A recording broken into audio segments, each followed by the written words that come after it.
Assalamualaikum warahmatullahi wabarakatuh. Saya Ridalina Nafiati, NIM 2309626020 dari Fakultas Tarbiyah Universitas Kiai Haji Ahmad Muzafar. Saya akan mempresentasikan mata kuliah pengantar psikologi dengan judul manusia dan lingkungannya.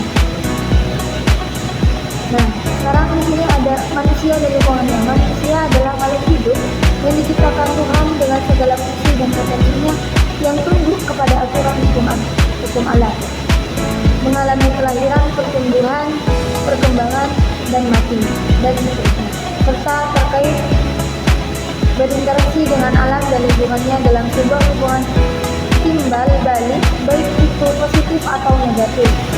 Selanjutnya di sini ada korelasi antara manusia dengan lingkungan. Di sini ada pengertian ekologi. Ekologi terdiri atas dua suku kata. Jadi ekologi adalah studi tentang hubungan antara organisme hidup dan lingkungannya.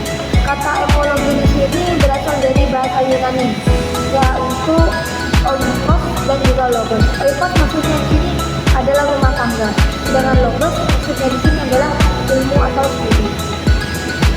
Kalau menurut harfiah, ekologi di sini maksudnya adalah tentang rumah tangga atau lingkungan hidup. Yang kedua adalah lingkungan hidup manusia. Jadi manusia hidup, tumbuh, dan berkembang dalam dua jenis lingkungan, yaitu lingkungan alam dan juga lingkungan sosial budaya.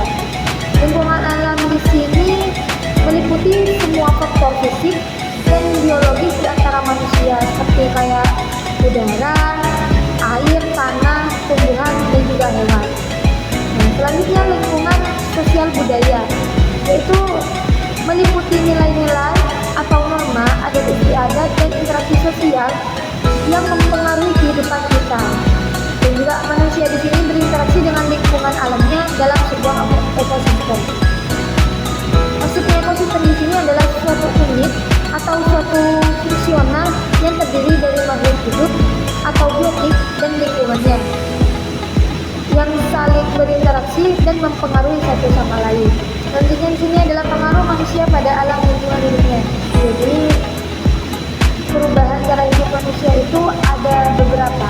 Yang pertama itu ada fase awal, yang dulu itu sumber makanan manusia itu tergantung dari perburuan binatang, kayak mencari buah-buahan dan mengumpulkan biji-bijian yang ada di sekitar mereka. Tempat tinggal mereka dulu itu, mereka itu berpindah-pindah. Yang awalnya di gua, kalau udah merasa hewan buruan mereka sudah semakin sedikit, jadi mereka berpindah tempat, mencari tempat yang sekiranya ada hewan yang bisa diburu untuk dijadikan makanan sehari-hari. Tujuannya apa? Tujuannya mereka berpindah-pindah ini adalah bertahan hidup dengan memenuhi kebutuhan dasar akan makanan mereka.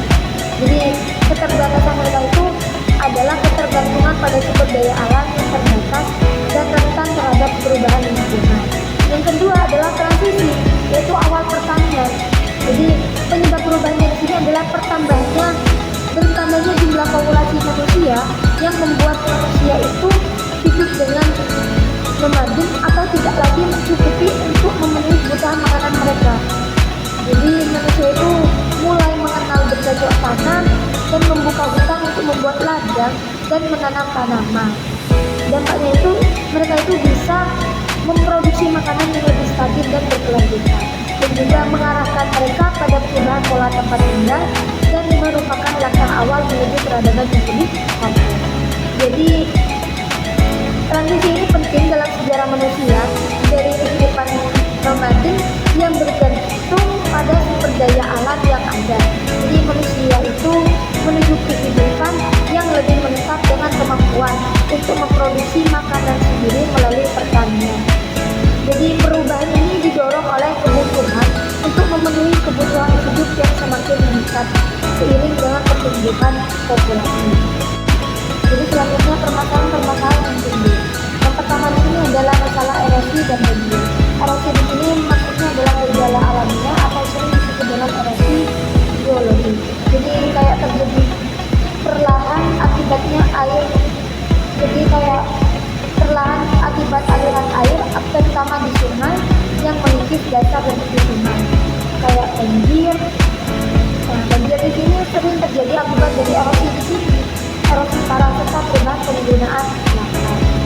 Yang kedua di sini adalah pencemaran lingkungan, seperti contoh pencemaran tanah yang disebabkan oleh sampah industri pertanian yang mengandung pupuk buatan dan bahan kimia berbahaya seperti nitrat dan lebih. Dan juga tanah yang tercemar itu dapat mempengaruhi pertumbuhan tanaman dan membahayakan ruang serta manusia. Selanjutnya, pencemaran air. Air yang tercemar di sini karena limbah pabrik dan zat kimia pertanian seperti pestisida, herbisida dan juga insektisida. Nah, zat-zat ini mencemari air secara langsung atau tidak langsung dan membahayakan kehidupan makhluk hidup. Selanjutnya ada pencemaran suara, seperti sumbernya berasal dari kebisingan kendaraan, kayak mesin pabrik dan aktivitas kota. Nah, di sini juga ada paparan siaran tinggi yang terus-menerus bisa menyebabkan gangguan kesehatan, termasuk kecurian dan stres. Selanjutnya, kehutanan. Maksudnya di sini hutan Indonesia memiliki nilai luar biasa, sering dijuluki Zamrud Khatulistiwa. Selanjutnya di sini ada iktek dan kelestarian hidup. Iktek dan kelestarian hidup itu pandangan baru terhadap lingkungan. Jadi kayak masalah lingkungan hidup sebenarnya bukan persoalan yang baru. Persoalan lingkungan oleh aktivitas manusia yang mungkin meningkat, antara lain tercemarnya lingkungan oleh pestisida serta limbah industri yang sudah saya sebutkan tadi.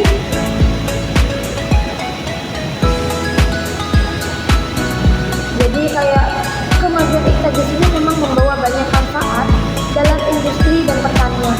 Namun perlu pengelolaan yang bijak agar tidak merusak lingkungan. Jadi pendekatan berkelanjutan dan ramah lingkungan itu sangat penting untuk kita. Untuk apa? Untuk menjaga kelestarian hidup jangka panjang.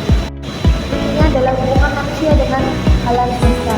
Alam semesta di sini yang kita kenal melalui pengamatan langsung maupun teknologi adalah ciptaan kan? Tapi selain alam yang sudah diketahui manusia, masih banyak alam yang belum diketahui atau yang masih dalam proses kejadian. Tapi intinya semuanya ini adalah ciptaan Tuhan. Dalam jagat raya ini terdapat banyak galaksi.